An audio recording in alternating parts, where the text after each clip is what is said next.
Salamünaleyküm. Deməli, keçən səfər Betçiyə meyllənmiş bir arımız var idi. Həmin arını mərtəbəyə qaldırdıq və həmin arıdan bir qapalı çərçivə yumurtalı çərçivə götürdük. Bu arıya yenə gec qaldıq biz. Arı əməlimizi dalaq atır. Hava tutqunlu bir gün, arılarda aqressivdir. Arı dalaq atıb, dalağa da yenə də yumurta qoyub. Arının inkişafı yaxşıdır, amma təəssüflər olsun ki, biz gecikirik. Aşağı mərtəbəyə baxmayacağım. Arını çox narahat eləmək istəmirəm. Burada artıq erkək gözlərinə yumurtalar qoyulub. Arının dalaq atmağı o deməkdir ki, arı Betçi meylindən daşınıb. Yoxsa dalaq atmazdı. Betçiyə meyllənmiş arı inkişafdan dayanır.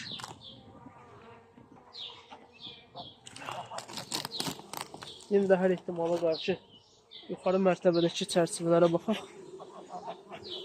Görək vəziyyət necədir. Hava temperaturu axşamlar aşağı düşdüyünə görə və isti havada yuxarı qalxdığına görə arılar ikinci mərtəbədə yumurta atmağa daha meyillidir.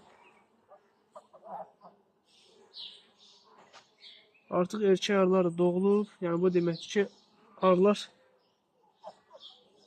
Betçi meylinə düşə bilər.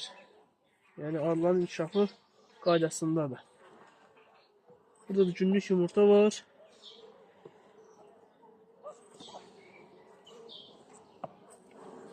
Mən keçən səfər bu videonu çəkəndə bəziləri dedi ki, bu vaxt Betçi olmaz.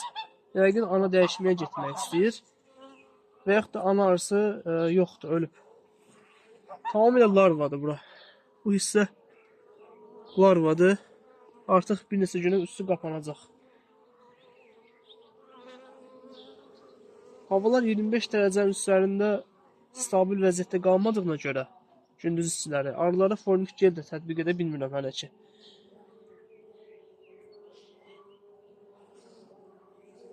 Arı sayı çox gözəl. Yumurta atımı da çox gözəl, mükəmməl.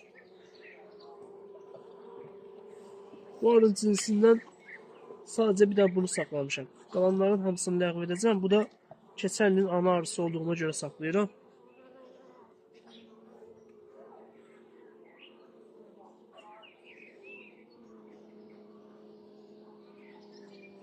Burada artıq arılar doğulmağa başlayıb. Erkək arılar doğulur.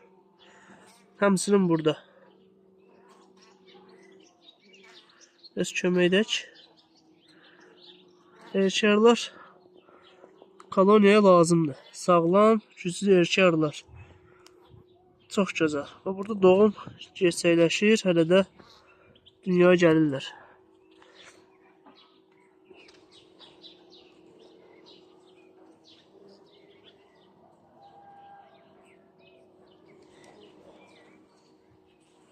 Orta hissədə işçi arı gözləridir. Betçiyə meyllənmə yoxdur.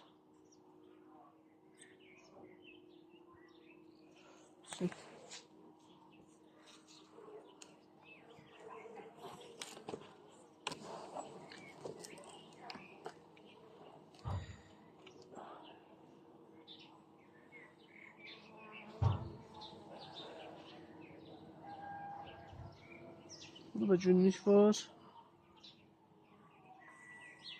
Arının ümumi vəziyyəti yaxşıdır.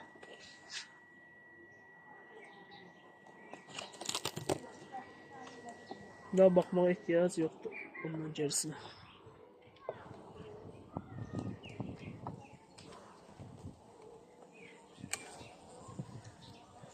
Arıya bir ədəd xam pətək verəcəm.